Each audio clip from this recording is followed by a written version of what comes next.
Le Premier ministre Abiy Ahmed s'entretient avec le ministre allemand des Affaires étrangères.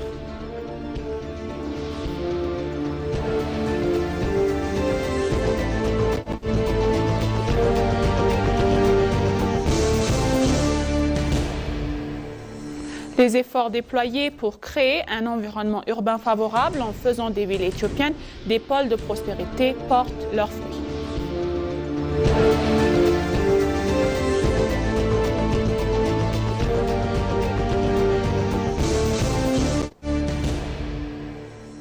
Bienvenue chers téléspectateurs, c'est moi Aïda Gadjamo avec le journal du vendredi 23 janvier 2026 et restez avec nous.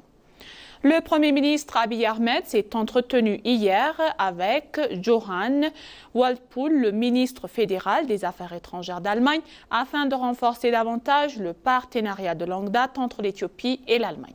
Les discussions ont porté sur des domaines clés de coopération bilatérale et les deux parties réaffirmant leur engagement à approfondir leur collaboration dans divers secteurs. J'ai eu le plaisir d'accueillir hier M. Johann, le ministre fédéral des Affaires étrangères de la République fédérale d'Allemagne, pour des discussions constructives sur les renforcements du partenariat entre l'Éthiopie et l'Allemagne, a écrit le Premier ministre sur les réseaux sociaux.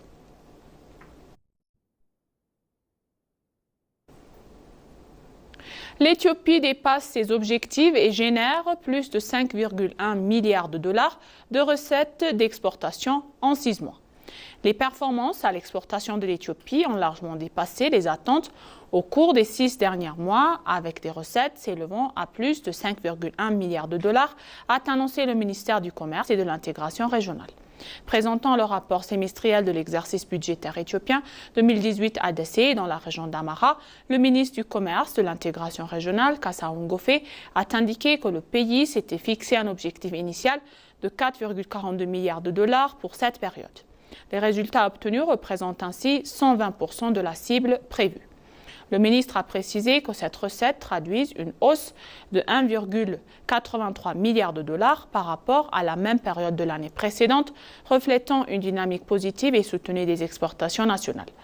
Selon Kasaoun Gofé, ces avancées construisent un socle important pour la relance économique et le renforcement institutionnel du pays. Il a également mis en avant les progrès réalisés dans la mise en œuvre de la stratégie Éthiopie numérique 2030 appliquée au secteur commercial.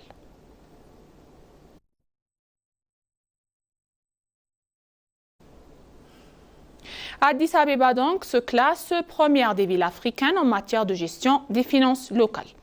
Addis Abeba figure parmi les villes africaines les plus performantes en matière de gestion financière municipale selon une recette évaluation de la Commission économique pour l'Afrique des Nations Unies.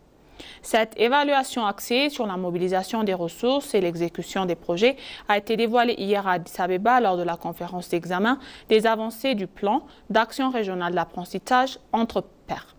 Dans le cadre de cette initiative, visant à consolider les systèmes financiers municipaux, Addis Abeba s'est distingué devant plusieurs autres capitales africaines, dont Nairobi, Lusaka, Dar es Salaam, Kigali et Yaoundé.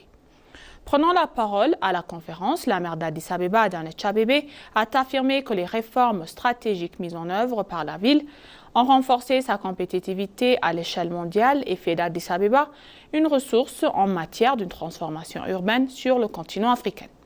Elle a indiqué que la ville affiche des performances remarquables en matière de mobilisation des recettes et de gestion financière. Soulignant la croissance rapide d'Addis Abeba, repose l'engagement soutenu des dirigeants ainsi sur les réformes institutionnelles profondes.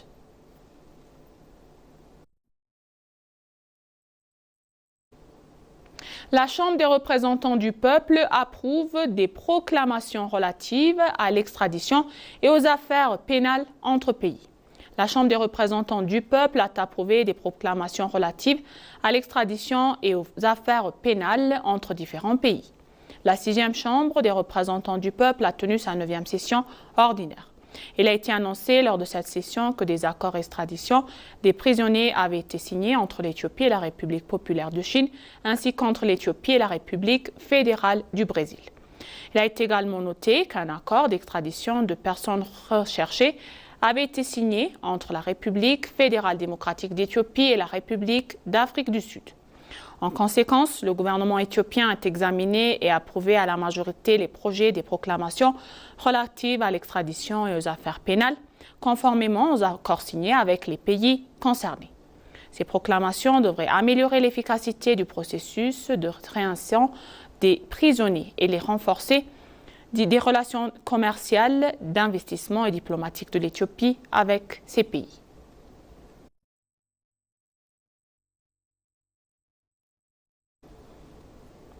L'Éthiopie et la Bélarus ont signé hier un accord bilatéral de coopération militaire. L'accord a été signé par la ministre de la Défense éthiopienne, Aïcha Mohamed, de la République éthiopienne, et son homologue bélarusse, M. Dimitri Pantes.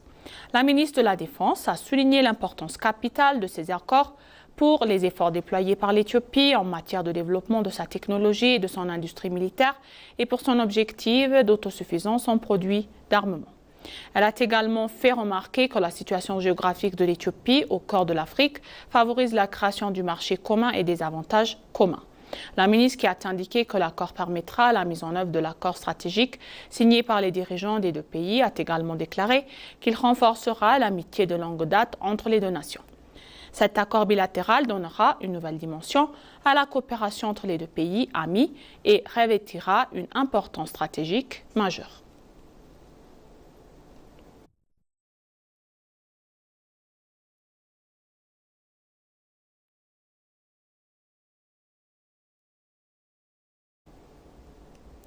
L'Éthiopie réalise des progrès significatifs en matière de gestion de ressources en eau et d'aménagement des bassins versants.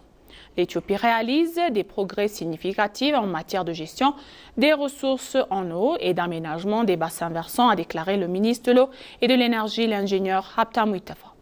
Le ministère de l'Eau et de l'Énergie procède actuellement à un examen de la mise en œuvre de son plan semestriel pour l'exercice budgétaire 2018 à Nekant.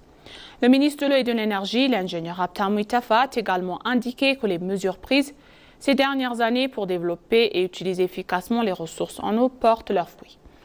Il a ajouté que l'utilisation et la gestion équitable et rationnelle des ressources en eau, telles que la mise en œuvre par l'Éthiopie, contribuent de manière significative à l'accélération du développement.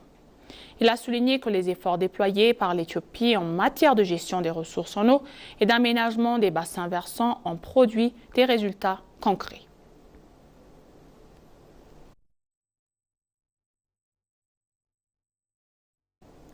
Le ministère du Développement urbain et des infrastructures et Big Win Philanthropy ont signé un accord de coopération qui souhaite la vision du développement des infrastructures visant à faire les villes éthiopiennes un symbole de prospérité.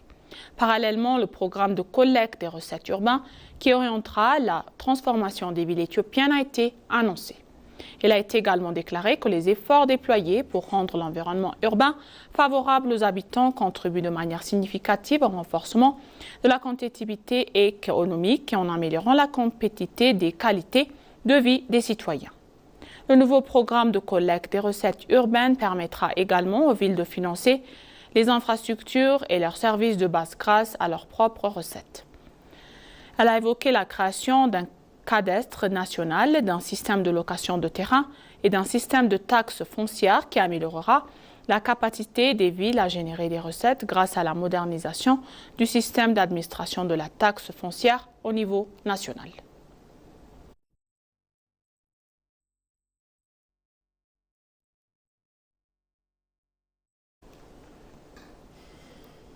Et maintenant, chers téléspectateurs, je vous rappelle les titres principaux. Le Premier ministre Abiy Ahmed s'entretient avec le ministre allemand des Affaires étrangères.